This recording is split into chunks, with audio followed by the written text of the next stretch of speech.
Startup et PME, la priorité, c'est sortir des fonctionnalités et vite. Et oui, vous automatisez vos déploiements cloud, vos agents IA et bim, un lundi matin, tout explose, il y a une fuite de données et le lundi d'après, vos coûts à payer se multiplient par 10, ainsi de suite. Après, vous vous retrouvez avec une application qui se plante en plein pic chez le client.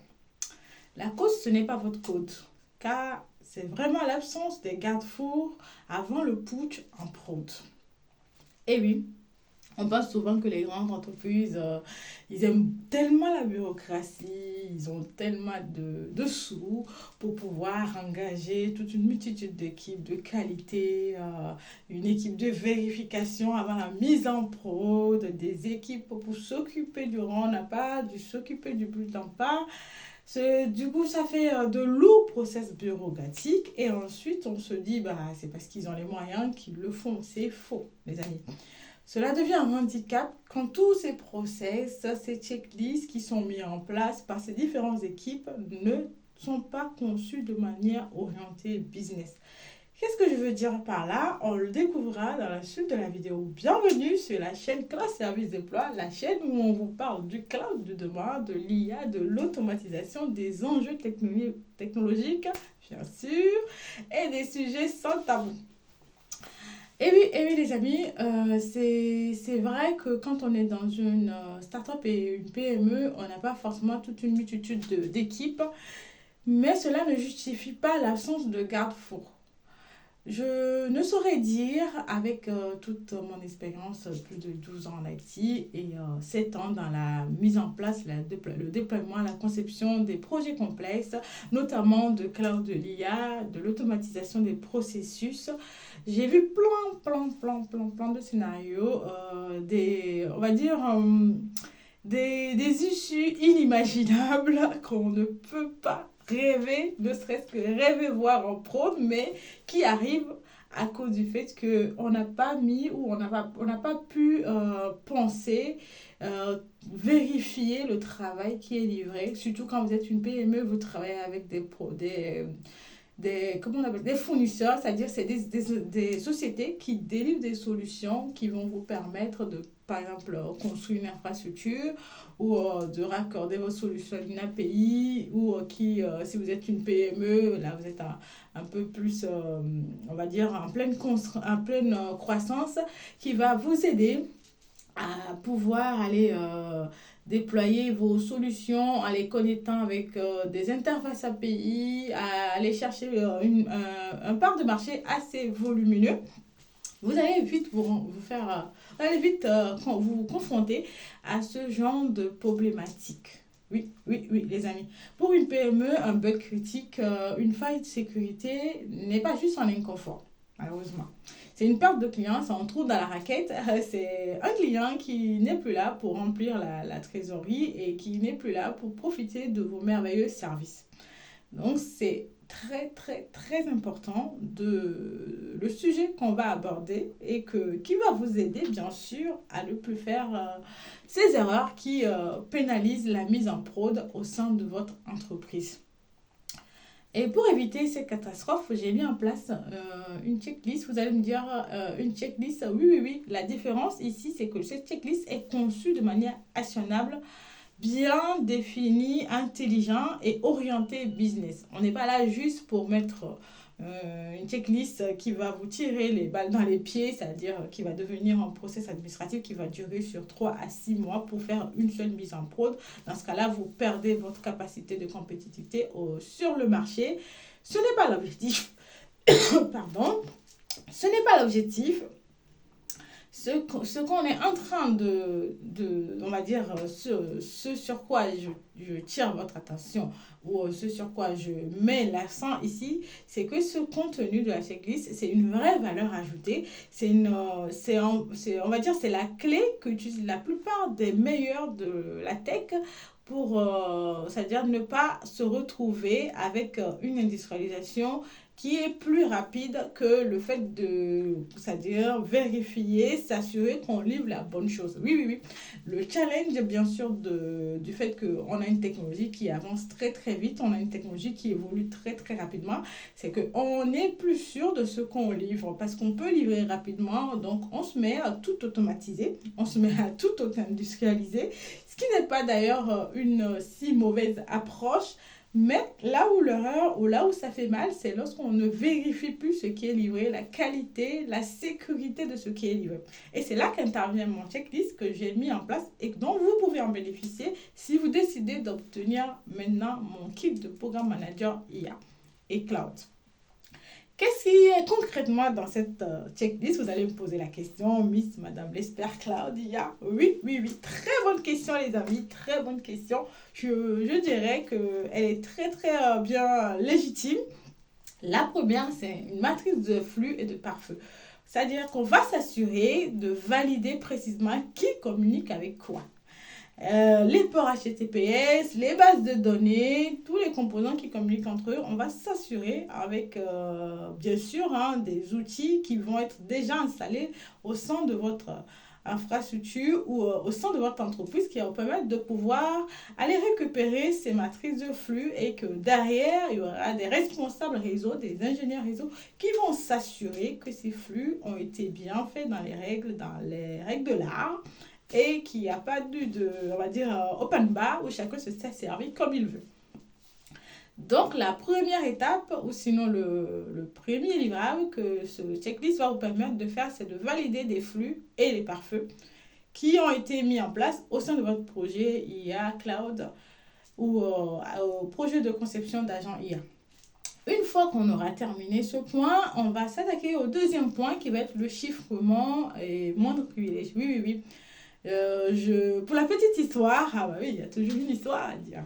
Pour la petite histoire, j'ai travaillé pour un client qui a mis en place une solution de collecte de données depuis le site jusqu'à la solution au sein du cloud, qui est une solution applicative liée développée au sein du cloud à AWS.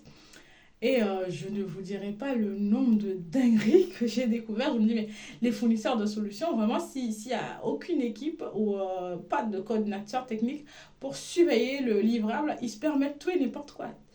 Ils ont développé des API HTTP pour pouvoir accorder leurs solutions de connectivité depuis les équipements locaux sur lesquels sur lesquels on va recueillir les données jusqu'à la solution au sein du cloud. Les API sont des HTTP. Vous imaginez la dinguerie de ça? C'est-à-dire qu'on a des API qui ne sont pas sécurisées et donc en cas de fuite de données sensibles, surtout qu'on va aller collecter des données, bien sûr. Et là, on est dans un cas où les données ne sont pas forcément des données qui sont inutiles. C'est utile, c'est pour ça qu'on a développé la solution pour les collecter d'abord.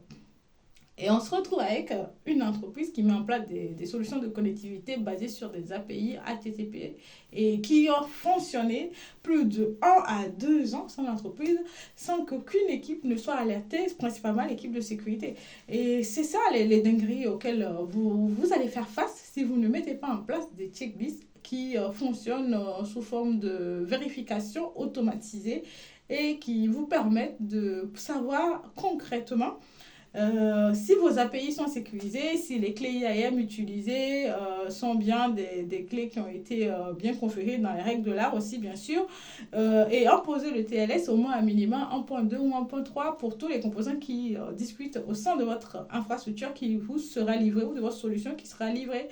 Et notamment les bases de données où il y a beaucoup, beaucoup d'infos à récupérer. Aujourd'hui, on sait tous que la donnée, c'est de l'or noir. La donnée, ça devient l'ADN d'une entreprise. Donc, ne vous amusez pas à laisser vos données open bar à tous vos concurrents. En tout cas, ils se feront un très bien plaisir à aller le déguster et se servir de cela contre vous, malheureusement.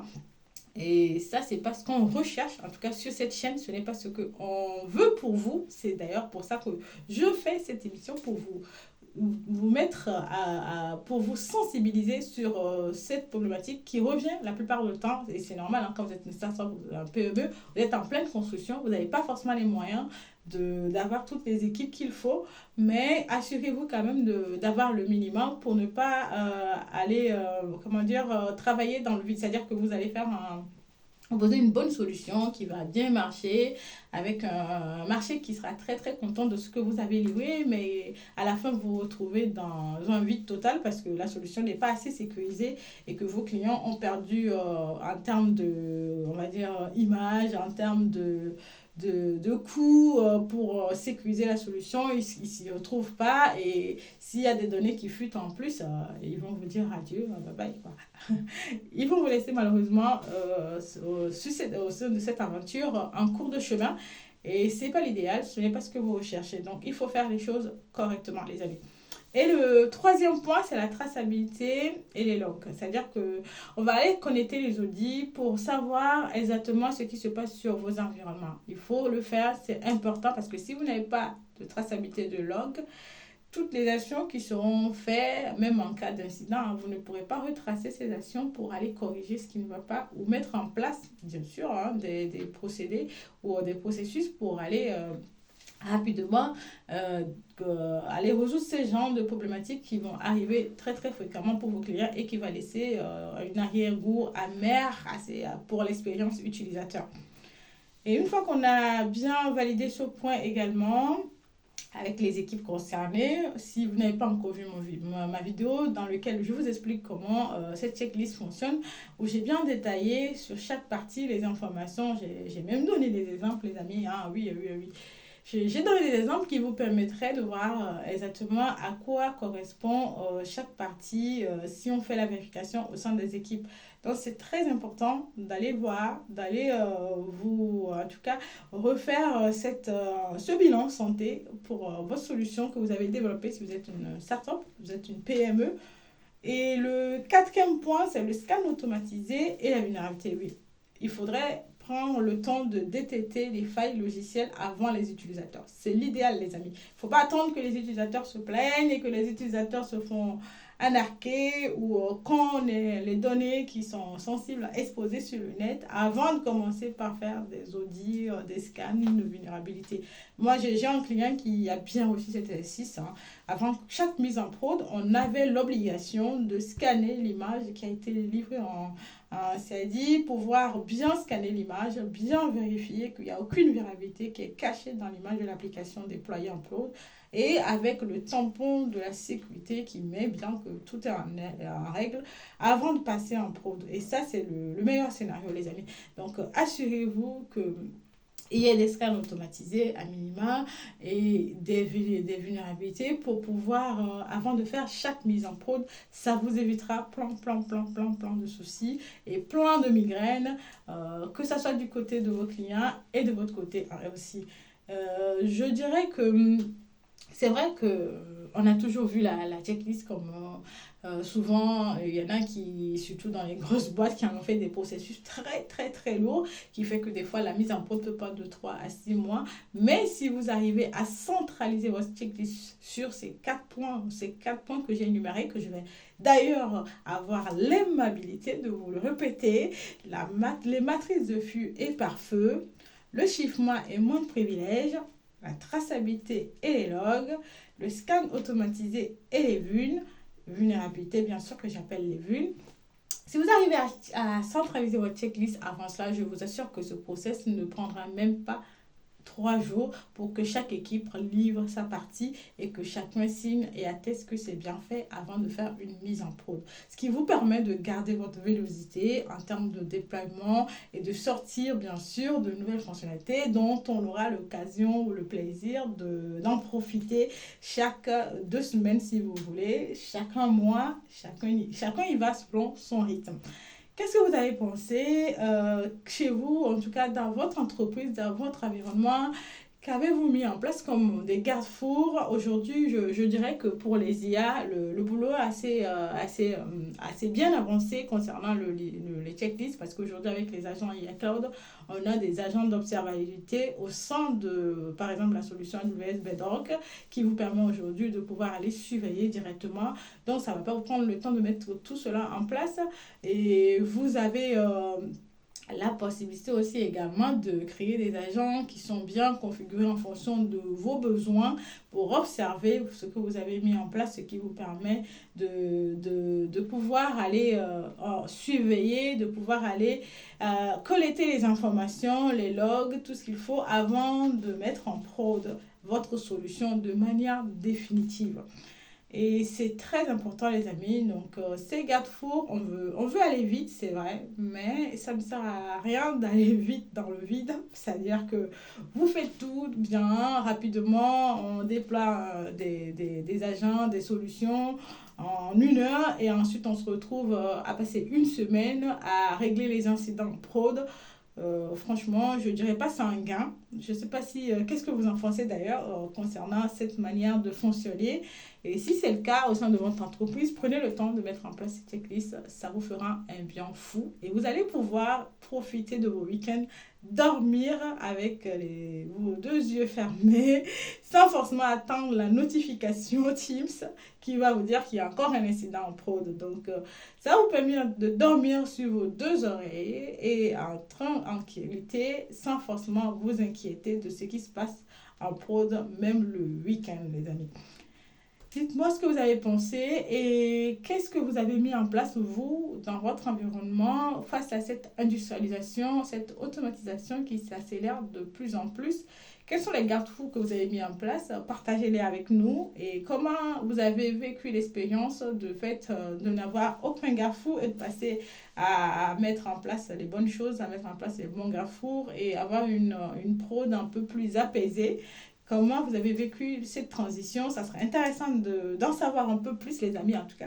Si ça vous intéresse pas, moi, ça m'intéresse d'en savoir un peu plus comment vous y êtes pris pour y arriver. Et bien sûr, je suis là pour discuter avec vous des sujets, des défis, des problématiques que vous rencontrez concernant le cloud, l'IA et l'automatisation. À bientôt, les amis!